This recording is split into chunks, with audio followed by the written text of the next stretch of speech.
warahmatullahi wabarakatuh.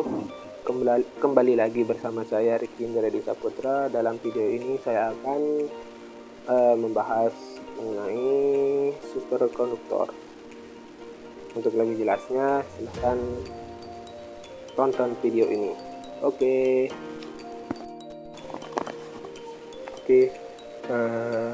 Sekarang saya akan membahas mengenai konsep superkonduktor. Nah, pasti akan bertanya, apa sih superkonduktor itu? Nah, di sini superkonduktor erat kaitannya dengan hambatan pada listrik, yang menyatakan bahwa superkonduktor merupakan bahan material yang memiliki hambatan listrik bernilai nol pada suhu yang sangat rendah. Artinya, superkonduktor dapat menghantarkan arus walaupun tanpa adanya sumber tegangan. Nah, di sini ada konduktor, terus suhu kritis, terus superkonduktor. Nah, teman-teman pasti tahu itu konduktor apa. Nah, di sini pasti juga akan bertanya, apa itu suhu kritis? Nah, di sini suhu kritis adalah suhu yang membatasi antara sifat konduktor dan superkonduktor. Suhu kritis menjadi poin yang penting untuk memanfaatkan sifat superkonduktivitas suatu bahan. Jika suhu suatu bahan dinaikkan, maka getaran elektron akan bertambah sehingga banyak phonons yang dipancarkan. Ketika mencapai suhu kritis tertentu, maka phonons akan memecahkan pasangan koper dan bahan kembali keadaan normal. Itu untuk suhu kritisnya.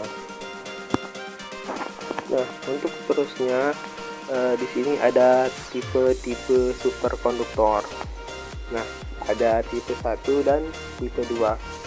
Nah, untuk tipe 1 secara fisik ditandai dengan gejala superkonduktivitas yang menghilang secara total saat mencapai nilai medan magnet kritisnya.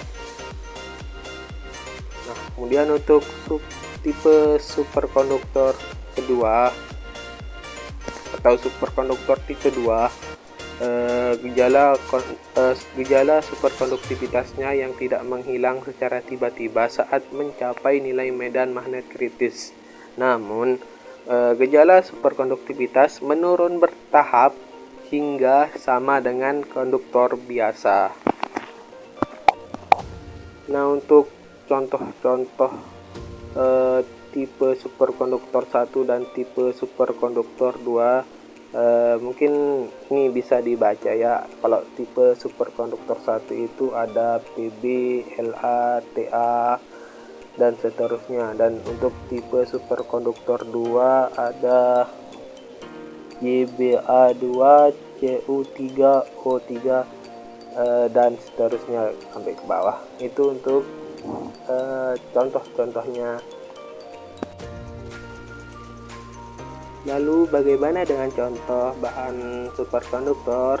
Nah, di sini ada saya berikan beberapa contoh bahan superkonduktor. Ada raksa Hg pada suhu kritis 4,2 dalam Kelvin, kemudian itu ditemukan pada tahun 1911.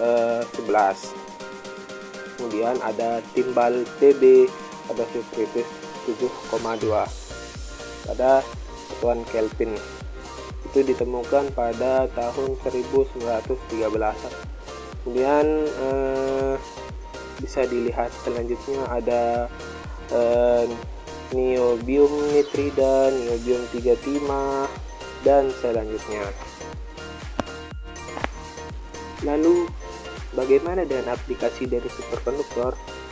Nah, di sini ada berapa aplikasinya. Yang pertama itu kabel listrik.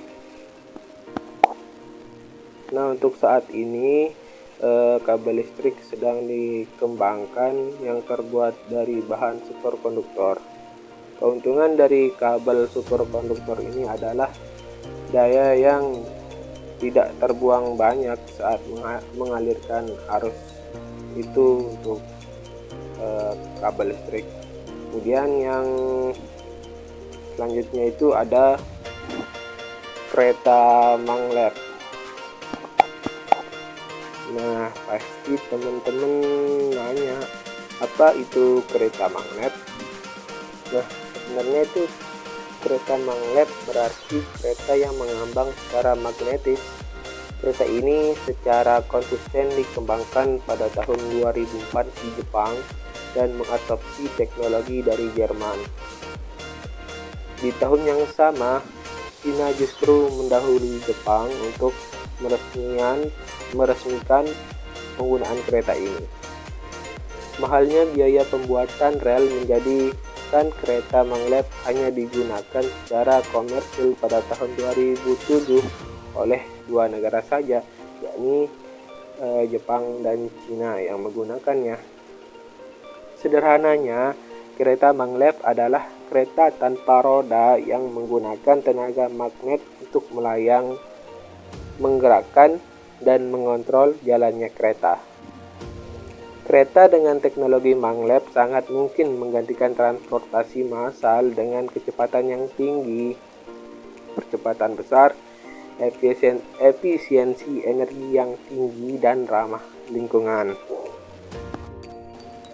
Nah, di sini teknologi maglev itu menggunakan dua prinsip, yakni gaya tarik dan gaya tolak magnet. Itu ada yang namanya EMS dan EDS. Nah, untuk EMS, sistem suspensi elektromagnetik, itu digunakan oleh negara Jerman, dan untuk EDS itu digunakan oleh negara Jepang. Nah, pasti tidak bertanya, EMS itu apa dan EDS itu apa?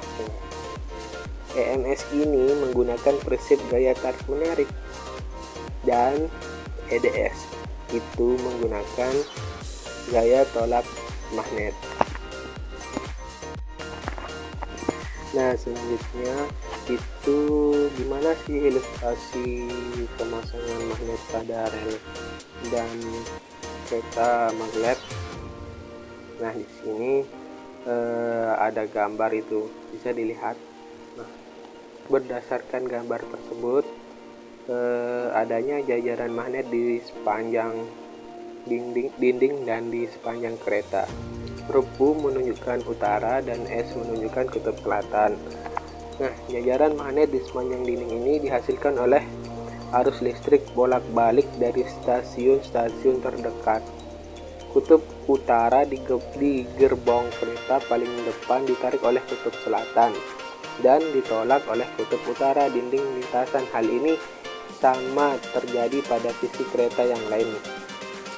Ada gambar panah berwarna hijau menunjukkan gaya tarik antara kutub utara dan selatan yang menarik menuju kereta. Nah, kemudian panah kecil berwarna biru menunjukkan gaya tolak antara kutub sejenis utara dengan utara, selatan dengan selatan, itu tolak menolak. Kemudian gaya tarik dan gaya tolak yang bekerja bersamaan ini membuat kereta bergerak maju dengan mulus tanpa menyentuh rel sama sekali. Nah, itulah ilustrasinya untuk rel dan kereta maglev. Prinsip kemagnetan pada kereta maglev semakin maju dengan aplikasi konsep superkonduktor karena tidak memiliki hambatan. Bahan superkonduktor ini dapat menolak medan magnet yang merupakan efek Meissner superkonduktor. Ini berarti magnet yang diletakkan di atas bahan superkonduktor akan melayang atau terbang karena tidak bisa mendekati bahan superkonduktor itu, mengalami gaya tolak.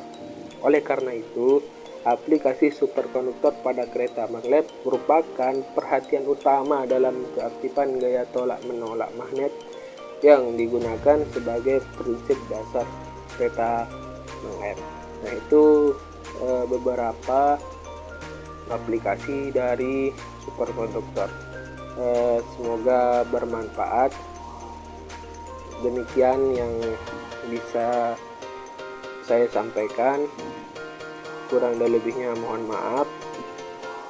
Wassalamualaikum warahmatullahi wabarakatuh.